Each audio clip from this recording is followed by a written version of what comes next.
The urban heat. Shout out to Coach Live. Coach LA's time to listen to conversations that's gonna keep you winning. Sunday nights at 10 p.m.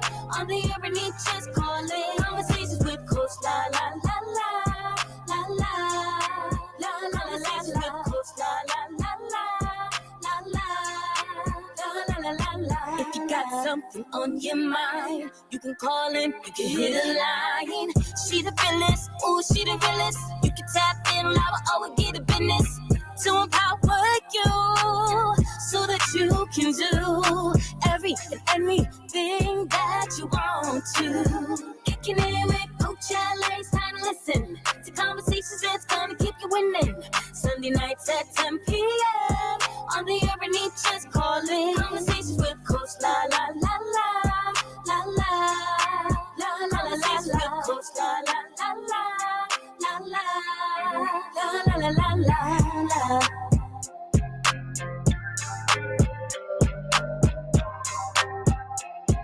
What's going on? What's going on, beautiful people? Welcome back to another conversation with Coach La La La La. It's been a busy week in my world. And so last week I took a little bit of time to go practice some self-care and play some video games. Some of y'all might have seen my footage of me winning a couple of games. I was racing cars. It was quite fun.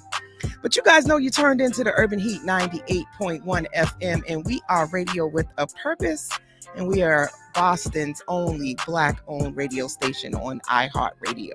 So tonight, I had my own major pivot. My guest, shout out to Dr. Jackie, has been diagnosed with COVID, and she will not be able to join us tonight, so I'm going to have to reschedule her show. But I got a special guest. Talk about, what's that back in the day when it was like, break this in case of emergency, who's on your lifeline, who can you call in case of emergency. So I got some good sisters in my network. I got some dope entrepreneurs that are always ready and willing to jump in and have a conversation with me. So I am excited about that. And that makes me very, very happy. So tonight we were going to talk about imposter syndrome, its intersectionality to entrepreneurship. So we are still going to have that conversation. And I have the most beautiful, wonderful, and it's so funny because that's part of her name. She is joining me tonight. Miss Wonder Hollingsworth is coming to talk to me this evening. And I have had the pleasure of meeting her at an event where I was hosting, with shout out to my co-host, Mia Thomas. And we have just connected. I came on her show, the Dating Reset podcast, and it was a great conversation around changing the narrative around dating. So tonight, I'm going to bring her on my platform, and we're going to talk about mental health, and we're going to talk about all things connected to us feeling good about ourselves, especially as Black women and especially as entrepreneurs. She's a dedicated paralegal, which I did not know that until tonight. And she started her organization in 2017. She is known for producing highly successful annual events. One of them you may have actually attended this year, which is her Mental Health Awareness Gala. And she also does one on sickle cell. But that's not the only thing that Miss Wonder does. She does her podcast, which she just launched in 2023. And I tell you, it's a great podcast. You need to make sure you go check it out because she's doing great things. And for all of us that are single and looking to reset our dating life, you got to tap in and you got to learn some skills because a lot of us didn't learn how to date. So now she's helping us do that. She shares her insight on navigating the complexities of the modern relationships. But that's not what she's only that's not the only thing she has a pride in doing. She also has a passion for advocacy and community engagement. So I want to welcome to Conversations with Coach La, Miss Wonder. Hey, Wonder. Hello, everyone. How are you? I'm well. How are you? How you doing? I'm doing extremely well. Thank you for asking. How are you doing?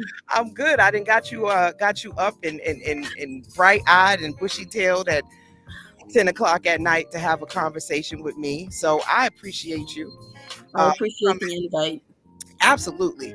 So I always ask everybody this question because you gave me a beautiful bio, but who is Wonder outside of the bio? What are some things that people might be surprised to know about you?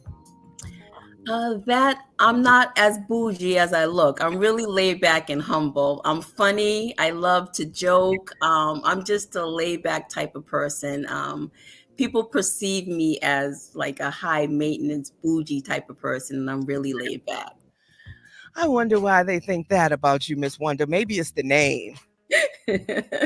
I was talking to one of my good friends and I asked him what his type was, and he said he wanted a woman who was physical and low maintenance. And I said, well, I wonder what low maintenance meant. So maybe that's everybody who's not bougie. I got to ask him for clarity on that one. So when you think about tonight's conversation, we're going to be talking about imposter syndrome. What does that mean to you when I say that? Is that a term that you've become familiar with? Because I know I just recently became acquainted with it more, and I feel like a lot of people are talking about it now. No, it's not. It's a term that I was familiar with a few years ago when I launched my first business. I went through E for All, which is a program for entrepreneurs, and I learned that name that I learned that about imposter syndrome through E for All, the program. And for me, it's fear. It's feeling like you're a fraud, because you're stepping outside of your comfort zone. So when you do that, it feels really uncomfortable. So you have these conversations with yourself about, fear and vulnerability, and all of those things roll into your mind when you're thinking about becoming an entrepreneur. You know, the thing that sticks out most is fear. And, I know when I think about a lot of the things that I do in business, we don't necessarily always know the outcome. So like you could prepare, you could market, you could do everything you're supposed to do. You could even sell tickets in advance and still not know who's actually going to be the butts in the seats. Right. Yeah. And so that fear of like, oh, I hope, I'm like that little girl, like, I hope they show up for my party, even if I've done everything that I was supposed to do. How have you sort of navigated that? Because I feel like I do everything scared. So one thing is the first year. The first year is the toughest, the unknown, the Mhm. uncertainty. So once you step out of your comfort zone, the thing is you have to build a community around you, a supportive community, people who will have your back. That's important. Once you have that community, once you have your team put together, it's still fearful, but you have to have positive people around you and not naysayers. So I think that's crucial. Having the right people around you, people who want to genuinely see you win. And then, it's important to educate yourself. Once you educate yourself, um, knowledge is powerful. So once you educate yourself, then you're able to put the plans in place and just go with it. You won't know. Trying is the most courageous thing a person can do, and you won't know unless you try. I think somebody just texted me as self-sabotage, and I think there's some truth to that, because you can get in your head and create a narrative about what you think is going to happen and not have any receipts for it. And so what I often tell my clients when they're struggling with feeling like a fraud is to take inventory of all of their wins, no matter how small they are, right? Is to build your confidence, because a lot of times you're afraid of failing. And I don't think that people realize that we often fail at a lot of things in life, and we're okay. It's not the end of the world.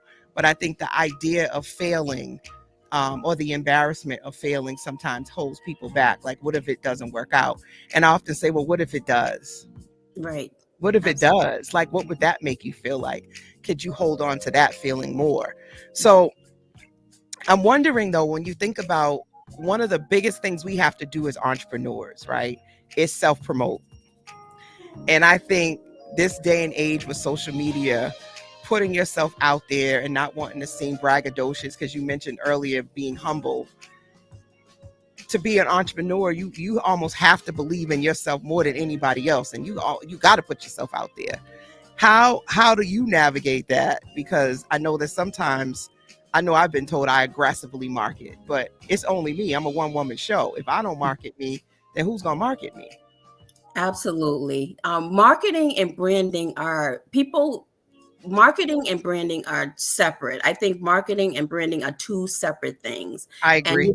you have to know how you have to know your target audience. Everyone's not going to be for you. So when you have these events and you're branching out to become an entrepreneur, you have to know your target audience. Once you know who your target audience is, I think you feel a lot more confident. You have to understand that everyone's not going to be into what the product that you're providing. Mm-hmm. Knowing your target audience, focusing on them, and targeting that audience, it's a win-win situation Mm-hmm. to me. So I agree with that. But I mean, when we think about fear and we think about imposter syndrome, even when you know all of that, putting that brand out, putting that marketing out, because although it's two different things, you can have a brand, but if you don't market the brand, nobody's gonna know about it. Hmm. So I think about McDonald's. They've done enough marketing now that you can just see the arches and it's McDonald's, right? So you don't really need, they don't really do need to do a lot for you to know. You can drive down the street and smell it and you'll be like, oh, that's McDonald's, right? So that's part of branding. Hmm. But they still do marketing because they do promotions like, they're 2-for-1 deals, or when they had Cardi B come in with the Cardi box, right? So there's still marketing and promotions that happen, although they have a brand. But with an entrepreneur, we have to do both. So we have Right. to have the brand and we have to do all of our own marketing promotion. And I think when you have to self promote and get out there and do that, and you have imposter syndrome and you feel like a fraud, you can get afraid, especially when a lot of our social media is our friends and family. So although we're branching out, most of us still have a lot of people in our circle that are a part of seeing what we're doing. And I think that plays a part into why people are afraid. I think sometimes your circle can be enablers. I think sometimes you really have to step outside your comfort zone, and that's when I say, know your target audience. You have to step into unknown, unfamiliar territory, and sometimes your circle and the people that you think are going to be there to support you aren't necessarily the people that are going to be the people to support you. So if that Mhm. makes any sense, I No, you mean, make 100%. Now I'm gonna go into tangible, practical ways. How do we do that in this age of digital marketing? Because everything that we do right now is so dominated by social media marketing. So when you're thinking about your target audience, what are some of the ways that you've stepped out of your comfort zone to get into your market? so one of the things that I've learned during this navigating this process is that I had to in person. Sometimes we depend on social media way too much, and this I was hoping you said that. I'm like sitting down, I'm like, okay, I hope she says this. And yes, we rely on it too much, but it's safe, right? Because it's it's right here safe. in our phone. Yes. Go ahead. I think I know where you're going with this, but I'm hoping you're gonna say what I think you're gonna say. So one of the things that I have done was Eventbrite has become one of my best friends, Okay. and I would go in there and search networking events. And if there's a networking event in Marlborough, Massachusetts, I'm jumping in my car and I'm driving to Marlborough, Massachusetts. So Mhm, I'm stepping out of my Roxbury, Dorchester, mhm. you know, do, I'm stepping out of that box, Uh-huh.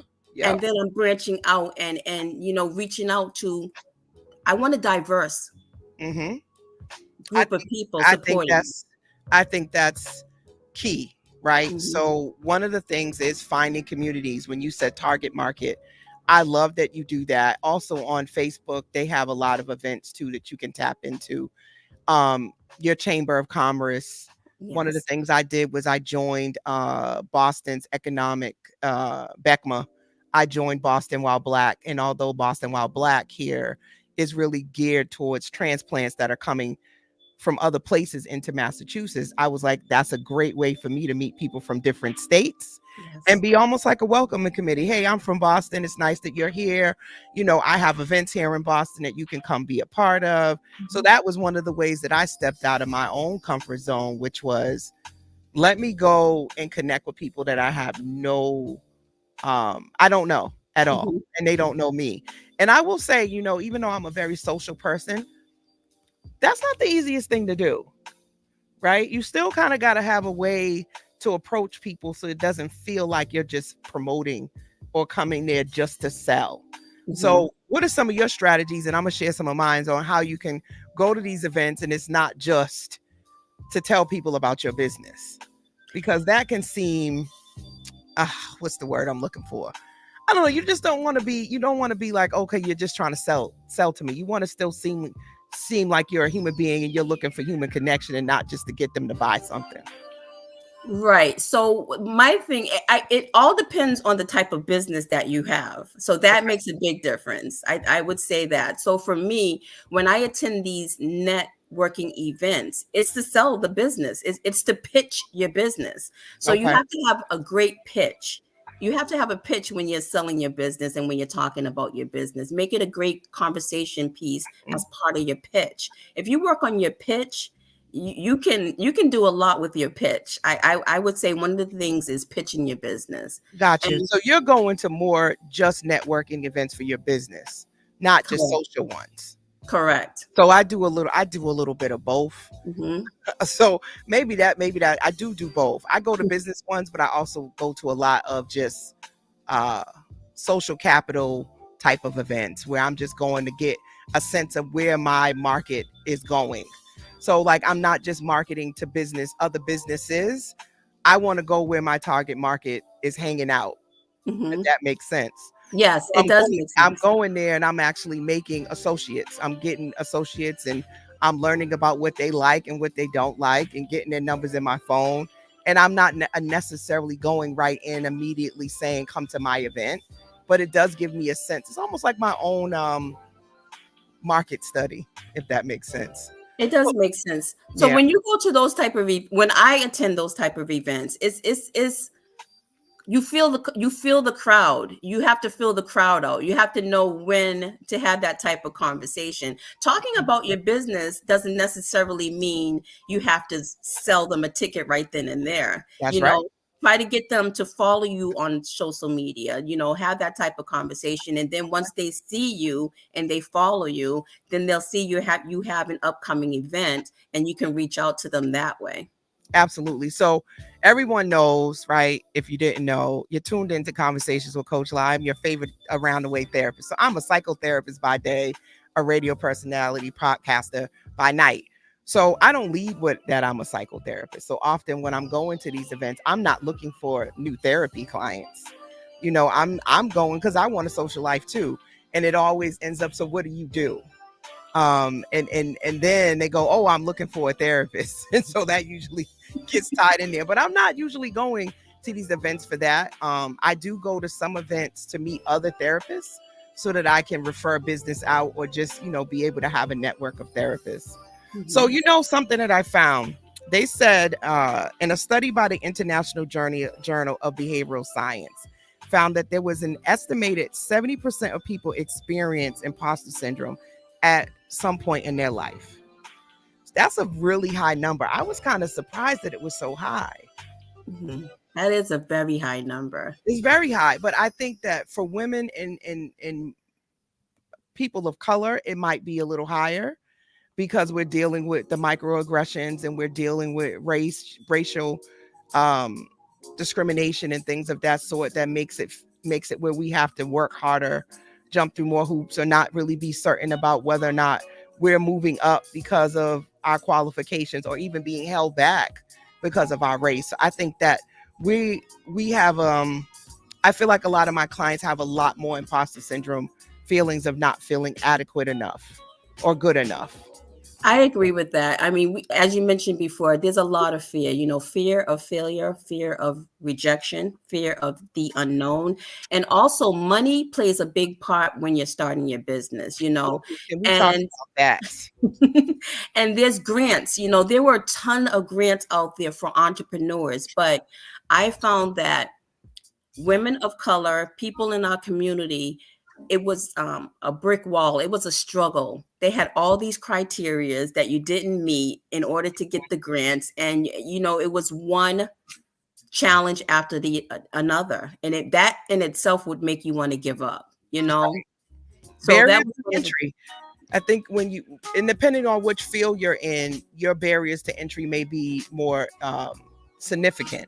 You may need more startup money. I was just recently, I don't want to get the name of the book wrong, right? A good friend of mine, my bestie, sent me this book about making your first $1 million, right? And the book is called Your First Million, and it is by our Arlan Hamilton. So she did a lot of stuff with in the Silicon Valley tech world. She does venture capital. She's a Black woman who actually helps a lot of entrepreneurs get access to money.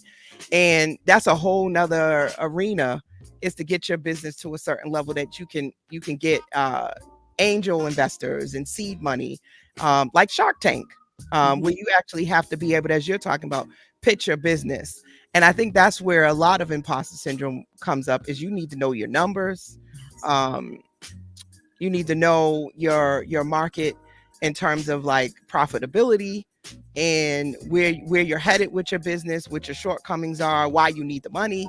And I think a lot of times we have these great ideas, a lot of women of color, people of color, great ideas, but not necessarily all of the stats, figures, and data to show that their business would be a viable business that people should invest in. Absolutely correct. One of the things, as you mentioned, we had this idea, and oftentimes we don't even have a business plan. And you have to have a business plan when you're thinking about starting a business. And oftentimes we don't even have a business plan. So when you don't have things planned out, it creates fear. Right. When you don't collect the data and the knowledge that you need to push this business forward, that in itself creates fear. I agree, but I think a lot of people start their business without a business plan. I think that's probably something that a lot of people don't talk about, but a lot of times people get started from a hobby, right? Or it was something they were doing on the side, and then it just takes off, and they weren't even thinking about it from the standpoint like, oh shoot, I could really have this as a business. Right. But we need to think about it, because when you fail to plan, you end up failing. So I mean, a lot of people have businesses now and don't even have an EIN. And an EIN is really simple to get. All you have to do is go on the government website, plug in some information, and it will generate an EIN for you in 3 seconds. So, not being prepared, not having an EIN, not having an LLC, all those things can create fraud. You feel like a fraud. Those things you don't feel like you actually have a business because you don't have those things standing behind you. I have to agree. I was recently, I got a contract to work with the Boston Health Commission, and that started with just an idea. No Filter was an idea, and that idea manifested into a whole program, and I was ready for it, right? I had already signed up as a minority owned, 100% owned, woman owned business. So it like had a lot of things in place that I hadn't yet tapped into or utilized. And then it was like, oh, I have that. It was like, well, do you have this? I'm like, yeah, I got that. You got this? Yeah, I got that too. I was like, wow, you don't know sometimes when you're doing all the logistical things, why you're going to need it or when you're going to need it. And then they come into play. So you can always backtrack, guys. So those of you like, oh my God, I don't have a business plan. It's not the end of the world. You can do it now. So if you don't have one, do it now. And I think sometimes that helps you with your receipts. So Absolutely. like your business isn't viable or you're not really taking inventory of where you started and where you are, sitting down and doing that business plan and doing your projections may actually build your confidence to realize you have something tangible, profitable, and something that's worth protecting by doing all of those things. Absolutely.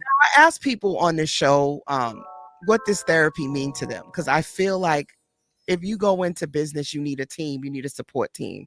And I think having therapy or going to therapy has been very beneficial to a lot of my clients. I work with a lot of entrepreneurs, business owners, and um, I would say high achieving individuals who have found having therapy, having a therapist has been monumental to keeping them sane as part of their self-care routine, because it's a Mhm. lot of moving parts being an entrepreneur. How has therapy played into your world as an entrepreneur? I have a therapist, and I needed someone neutral. You know, I needed someone that didn't have an emotional connection to me to Mhm. help me sort through my thoughts. Because when you are working full time and then you are trying to launch a business, your mind, you're constantly overthinking. You're constantly thinking about the next plan. What am I going to do next? The next, the next, the next. And it's good to have someone that's neutral to share your thoughts. It's overwhelming. It can be really having a 9 to 5 is overwhelming, and then to add entrepreneurship onto that is extremely overwhelming. So it's helpful to have a therapist give you tools to help you navigate through the overthinking process, the overwhelming, the anxiety of it all. What is one of the things you think that one of your takeaways that your therapist has helped you with that has really stuck, that's keeping you grounded? That it's okay to pivot. You know, sometimes you have this um, big goal and you only have your sight on that goal, and it's okay to break your goal down to different to pieces. Step one, step two. Some people just want to run, and it's okay to crawl to get there. It's Hmm. okay to slow down, pause, and Hmm. think about, you know, is this something I really want to do? Find your passion in it. And it's okay to rethink things and pivot your ideas. I think that is spot on. Um, tonight, for instance, was a real time pivot. 2 hours before my show, actually, a little less than 2 hours before my show, my guest said that they had contracted COVID and had a really awful cough. Spoke to her on the phone, and she was coughing really bad. It would have really been a difficult conversation to have. And I'm like, okay, I got 2 hours to figure this out. What and how am I going to change the dynamic of the show? Do I want to change the conversation? What's going to happen? And I think that's often with entrepreneurs. We are problem solvers. We have to find solutions sometimes quickly, right in the moment. And you plan events. So I'm sure that happens a lot where you have a game plan and something doesn't go right. So how have you handled the stress of the pivot? So oftentimes when I'm planning a time my timeline, and I always have a plan A and I always have a plan B. And some, you know, I always have a plan, a backup plan for the original plan. And that has helped me a lot. So if plan A doesn't work, I fall back on my plan B. And that has helped me a lot. Always have a plan in place in case your original plan does not work. Have you ever just had to just throw it all out? Like just throw the whole plan away real time. Like When A and B is not working. Not today. Honestly, before I launch something or think about it, I think about it for at least 6 months to a year. Mm, I do not everything I plan, I have given thought to, and done some research behind it before.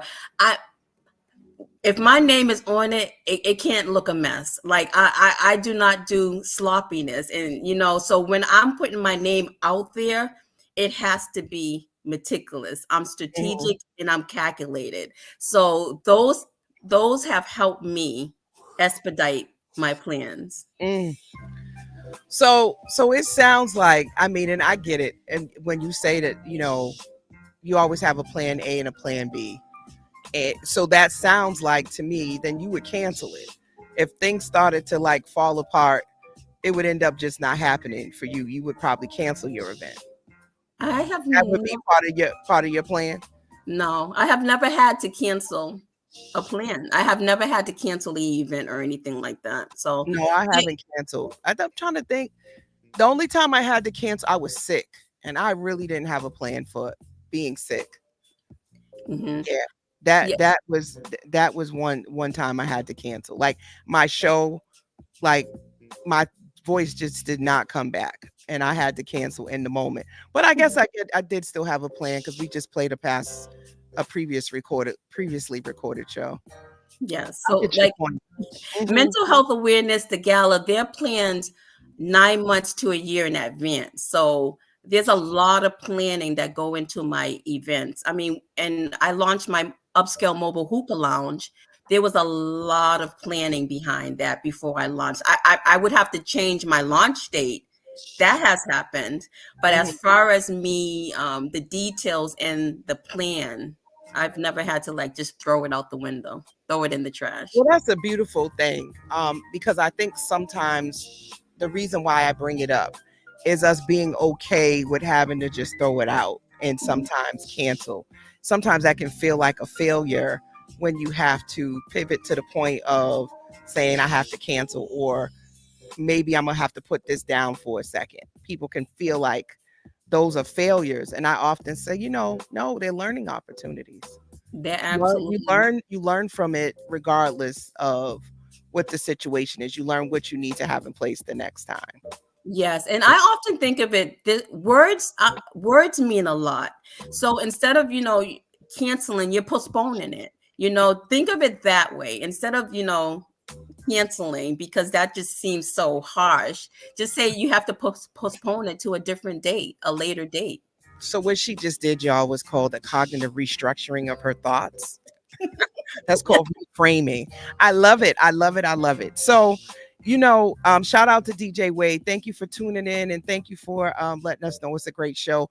Everyone that's tuned in from Facebook and YouTube and Instagram, shout out to y'all, and thanks for joining the conversation. If you didn't know, you better ask somebody. Every Sunday night at 10 p.m., we have dope conversations right here on Conversations with Coach La on the Urban Heat 98.1 FM. And we are talking to Miss Wonder. So you also have a podcast, The Dating Reset. And so you have your hands in a couple of different pots. We have paralegal. I heard you just say you have a mobile hookah bar. Yeah, mobile hookah lounge. So you have a mobile hookah lounge, and you also have Hollingsworth Productions. So Correct. you have, what's that? 4 businesses? Was that 4 businesses? Yes. Okay. So I ain't mad at that because what I was recently reading in the book I just told you guys about is that you have to have at least 5 to 6 different streams of income. And I was like, wow. I think with the pandemic, what a lot of us learned is that you can't rely on just one stream of income. So you need to have passive income. You need to have other ways to make money. So shout out to you for having multiple Thank you. businesses. Um, Thank you.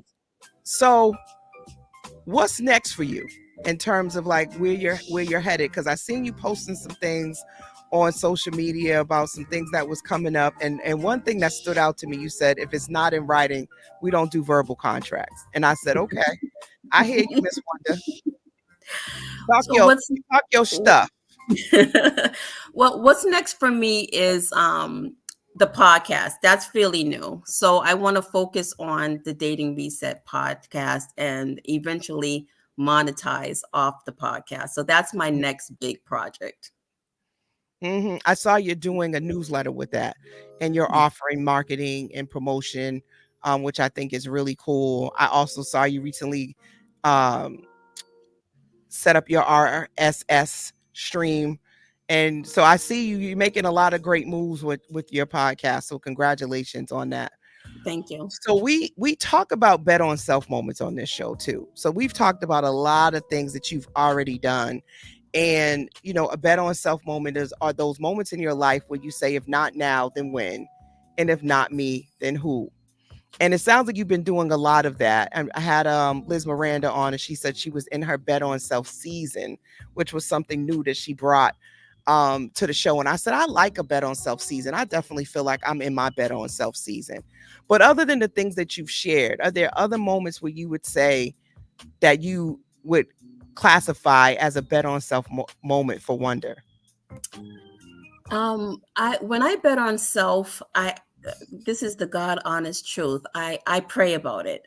Any idea or anything that I'm thinking about doing, I pray on it. And oftentimes I wake up at 3, 4 o'clock in the morning and I have conversations with God.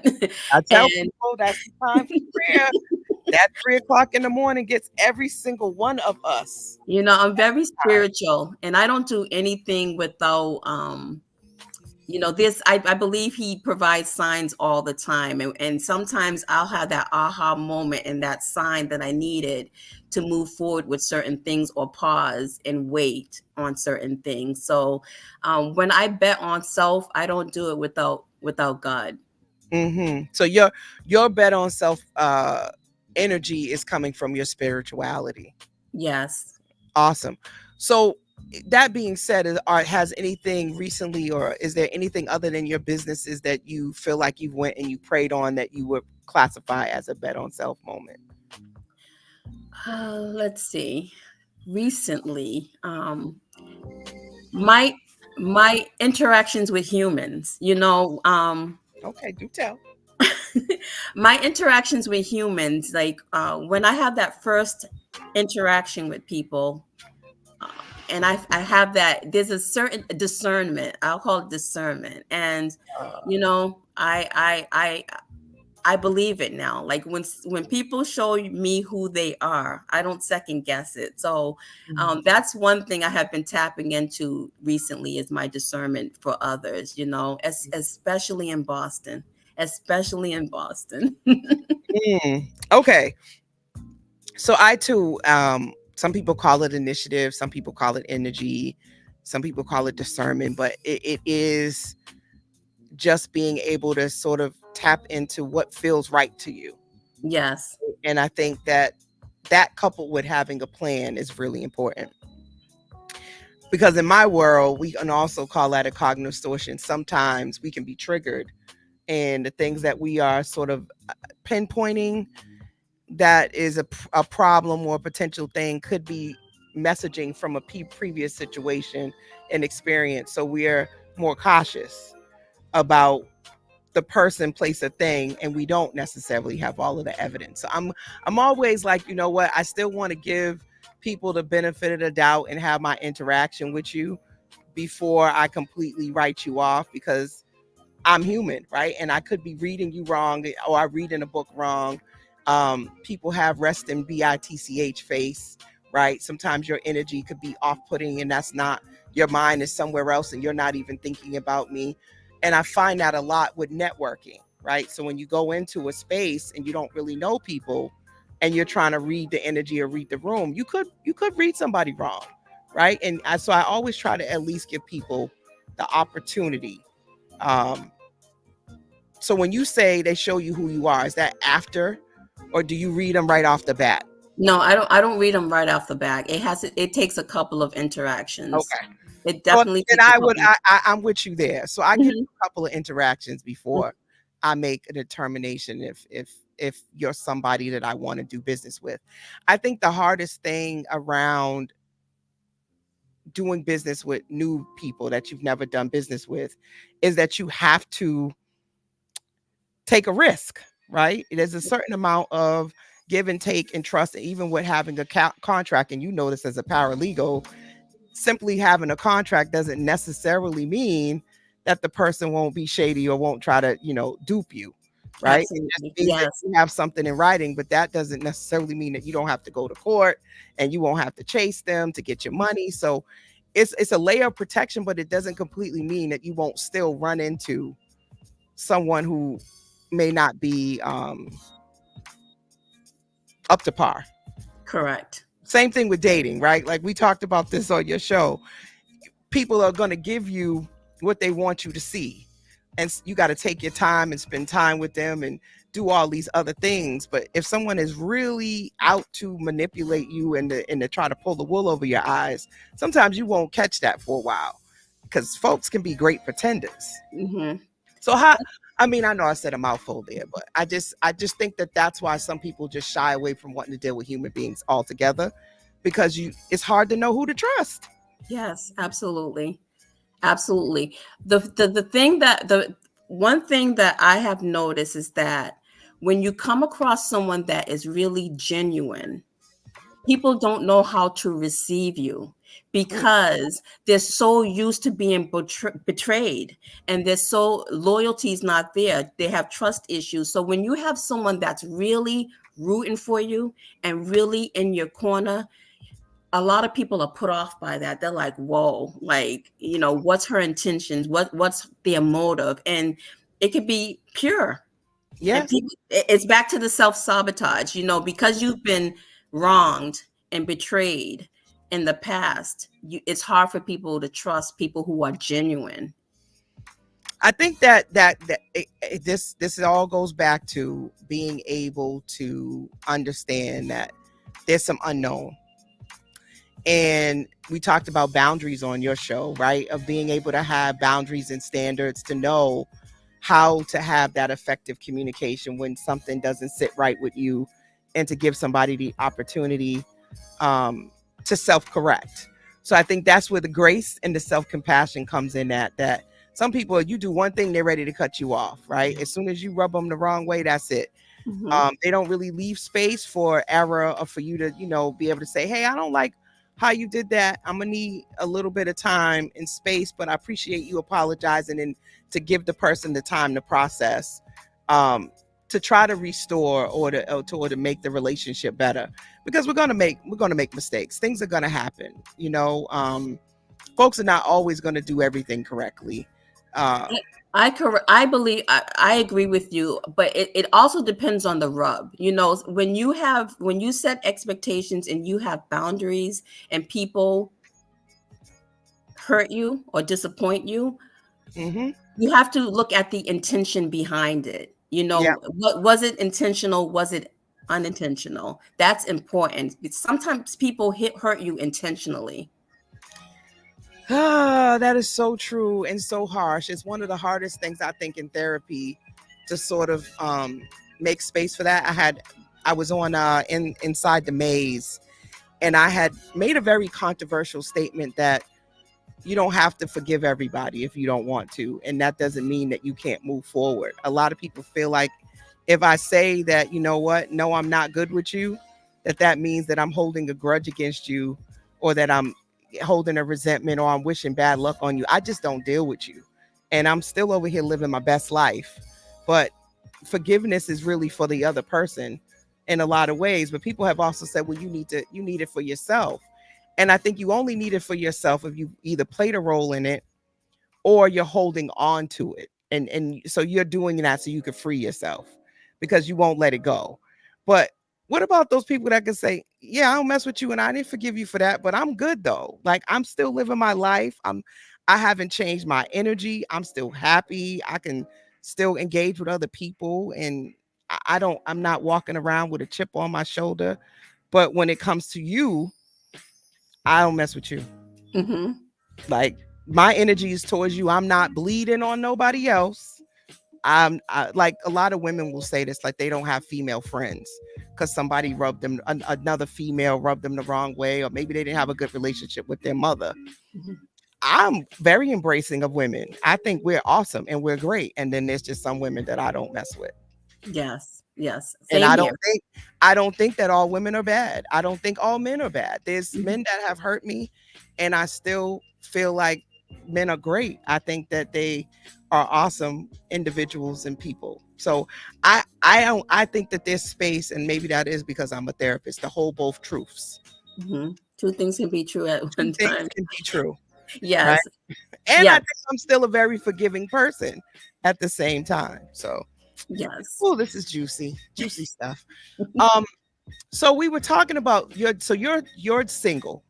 Yeah. Well, Is it complicated? it's complicated. It's complicated. It's complicated. Can you talk about the complication of it, or you want to leave it alone? No. See, that's one of the things about having this Date and Reset podcast, because one of the things I found to be true is that I have to be able to connect with my viewers. And in order for me to connect with my viewers, I have to be my true, authentic self. Okay. I can't, I know a lot of people that sit up here and be fake on camera. One person, they call it a persona, but a personality persona when they're on air, and then when they're off air, they're a totally different person. Yeah, I've heard about that. It's like being an actress. Yes. I think one of the things that was challenging, I think, in doing this show was the intersectionality of Lakeisha, Coach, Coach Lala Renee, Keisha. Like there's depending on when you've met me in my walk, in my journey, you've experienced different aspects of my personality, of who I am, and I think that's because I'm human. But I've also been consistent too. I've always been a outgoing, bubbly, talkative person. Like some of that that won't change. So people are not they're not shocked that I'm doing a radio show. But I think that, when you're thinking about authenticity, and when we talked about dating, even with being an entrepreneur, is like your brand, right? So you got this brand and the intersection of that with your personal life, your professional persona and your private persona. And when you're an entrepreneur and you're trying to date in the world of social media, you can't really, I would say, take pictures with everybody you're dating. You got to be mindful of, I guess, how you want to position yourself, because people who are interested in you might be watching, so do you say, yeah, I'm dating 5 people, there's some things you may want to, hold back. I think that that's fine. I think that there's a certain level of, you need to be able to still have some things that are private.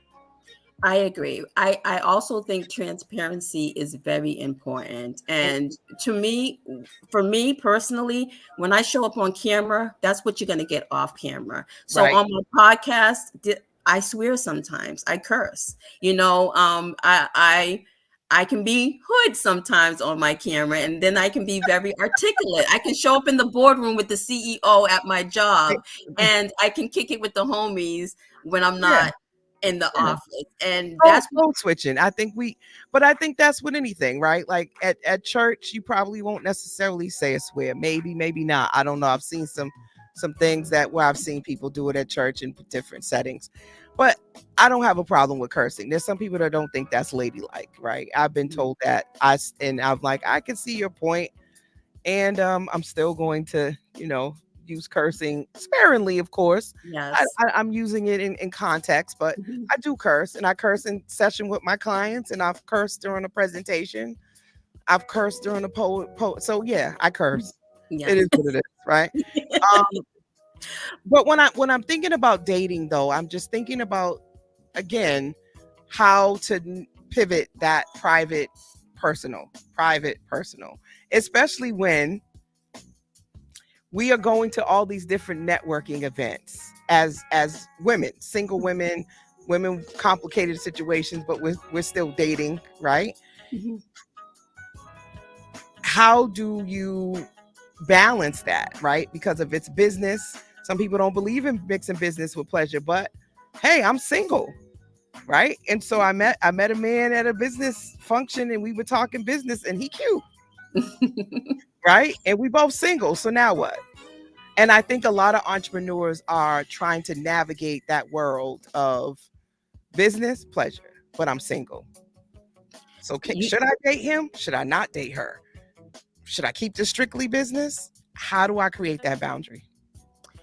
That's a great question. And the thing is, see, here's my disclaimer. I have a co-host, Walter Fry, that's on the show with me, and he has been dating.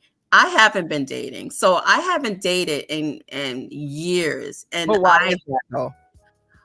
The reason is because I have to close one door in order to open the other door. So I have some unfinished business that I need to handle. Okay, and what's the unfinished business? Coach Law. You ain't telling? She ain't telling y'all. When you was on my show, you wasn't trying to tell much either. But I think you told on your show. You just ain't gonna tell on my show. No. All right, we go. Okay. Here is the thing. You know, I've been saying I've been married for 18 years. I'm married. So she's separated. Legally separated. You can't be legally separated in Massachusetts. You're either married. They don't recognize legal separation in Massachusetts. Okay, ladies, y'all heard that? I didn't know that. Yes, it's legal separation is not recognized in Massachusetts. So if you're married, you're married. So if you're living in married, you're married. You're still married. Okay. Yes. So we've been separate homes for a long time, 4 years. You know what's so interesting about this? Because me and my therapist, I've had my therapist, I'm never letting her go. She's like my voice of reason, my grounding. She's part of my self-care plan. And we talked about this because should someone who is married and separated hold up their life from moving forward until the unfinished business is finished? And there's two schools of thought. One school of thought says you shouldn't be dating nobody until you get completely divorced. That's where I'm at. That's why I haven't dated, because I think you're still, at the end of the day, you're still married. I mean, there's no getting around that. If you're not divorced and it's not signed on the dotted line, you're still married in Massachusetts. There is no legal separation. So I'm going according to the laws in Massachusetts. So you just 4 years out. You just going. Well, we're gonna talk about that on another day. Because we only got 9 minutes left to my show. Wow. So the thing about it is navigating that boundary, right? Of what is your boundary going to be when you are single and they are single and you met in a business setting? Should you cross that boundary? Should you give it a shot? And I think for a lot of people, they do. I think a lot of people have crossed that line. I just feel like once it maybe doesn't work or it doesn't go any further, it can be awkward. I Especially agree. if you still like them and they're dating other people and you have to see it. I think ego comes into it. I think it's really difficult for people to say that they don't get jealous or they don't feel some type of way. Some people will tell me that they don't, but I don't believe it. I agree with you. Like, Walter is he's my co-host, and oftentimes people think that we're dating. People think that we have a relationship, and we don't. We're friends, but the chemistry portrays us as like we have really strong chemistry, and people really think that we are dating. And oftentimes I think, I wouldn't cross the lines. I would not cross those lines because he is my co-host on the show. Well, it happens a lot in movies. Mm-hmm. Where two people had really good on-air chemistry, and then we find out that they're together. Yes, very true. And they met on the show. I have heard, and I don't have the exact statistics, but a lot of people meet their partners in work situations, at a job, at a work convention. So we spend more time at work or in business dynamics than we do in a lot of social dynamics. So the likelihood that you're going to meet your partner either in a professional setting is really high. Yes. So for me, I narrow it down to what's more important to me. And what's more important to me is the podcast, him being my co-host, and the friendship that we built from being partners on that show. That's more important to me than an intimate relationship long term or short term with him. So that's how I rationalize things. What's more important, and I prioritize that So feeling. I think that is a really good point. And as we get ready to sort of wrap this up, I think that the challenge with this is for us professional entrepreneurial women is we could be missing out on potential partners and love because we prioritize business over intimacy, business over love. Somebody told me that. A man told me that. Like my desire to succeed supersedes my desire to have a partner. So if I have to choose, I'm gonna keep my composure before I show my butt if it's some money on the table. You ain't messing with my bag. See, for me, it's not the bag; it's the relationship that we have, the business relationship. You know, That's what I mean, but that's still we related go out to to eat. I mean, we go out to eat. We have a lot of meetings. It's yes, the friendship. yes, but you are monetizing your podcast, which is your bag, is a business relationship. And you can have a great friendship with that. Don't get me wrong. I'm just saying we are prioritizing the business. The friendship is like second to the business. But then I think they might be neck and neck. Maybe they're neck and neck. It all depends. Yeah, we were friends before the podcast. That's important to say. So I'm speaking more of if you meet and it's business first. The friendship the relationship is a business relationship. So that takes me to duality of relationships in general. A lot of us have relationships where it's very complex. Maybe it's family. There's a lot of husbands and wives who have businesses together. People have their kids working for them. And I do think that can be challenging. And when we think about betting on self, a lot of people think that I'm promoting for people to be like self-centered or selfish. And what it really stands for is to believe, empower, and transform. That's what BET's acronym is believe, empower, and transform yourself. So it's really about you becoming the best version of yourself. By you becoming the best version of yourself, you'll be a better partner, a better friend, a better business person, just overall a better human. And that's what Better Than Yourself is really about, is how do you dig deeply to have self-awareness and to build yourself up as a person so that you feel good about you. Because I feel like when people feel good about themselves, they can't be shady. They're not going to be messy. They ain't going to be petty. They're not going to be jealous. There's a lot of things you're not going to do when you feel secure in who you are. What you think about that?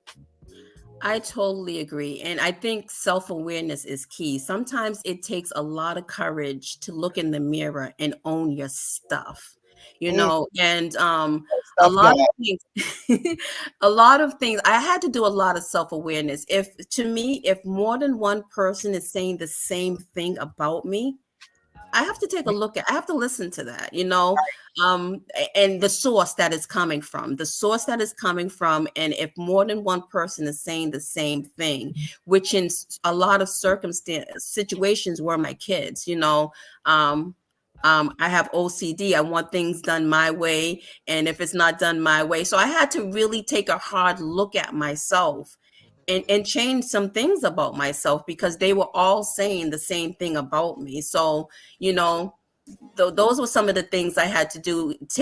Listen to hear and not listen to respond all the time, Yes. And people don't really know how to do those things. People listen to respond often. And sometimes you really need to listen to hear. That's called reflective listening, active listening. It is definitely a skill that I try to encourage my clients to do, which is to take a moment and pause.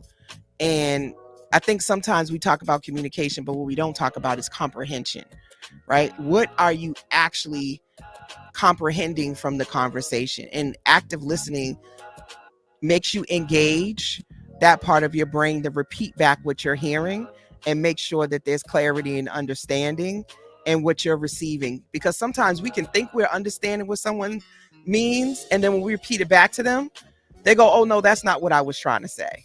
So I think, it's very important to sort of sit with that. My other thing about what you just talked about was feedback. And if it's going to help you grow, even if it's uncomfortable and you don't really like the person who's giving you the message, but if it's something that there's a level of truth in and that it can help you grow, sit with it. Yeah. Sit with it before you give a rebuttal and get defensive, and actually take it in and say something like this. You know what? Thank you for bringing that to my attention. I really appreciate that you are sharing what you think. Let me sit on that. Let me process that.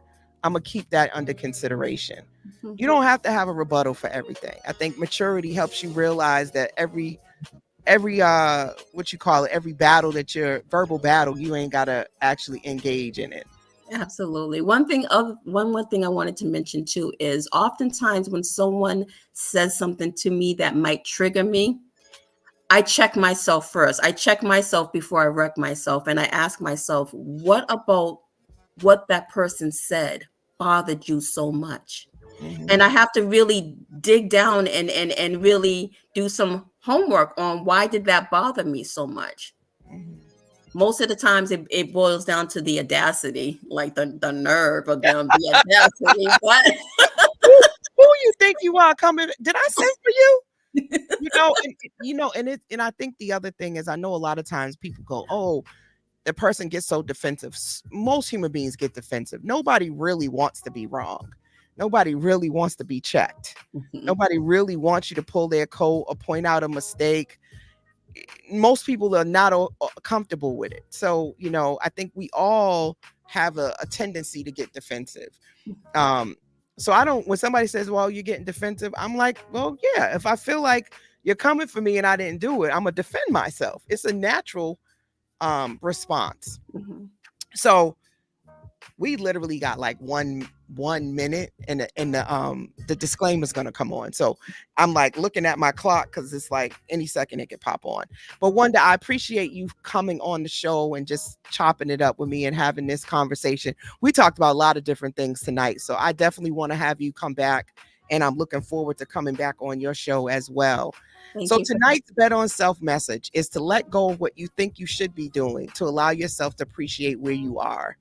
And I think that that's ultimately how you overcome imposter syndrome and fears, is to really take inventory and realize that this is a journey. It is not a marathon, and it's all about enjoying your ride. Any final thoughts from you? I agree with what you said. It's a journey. Take your time, and if things do not work out, Hold on. Expect the unexpected. Unorthodox radio from Boston and beyond. Heat981fm.com and iHeartStation. Okay, finish your statement.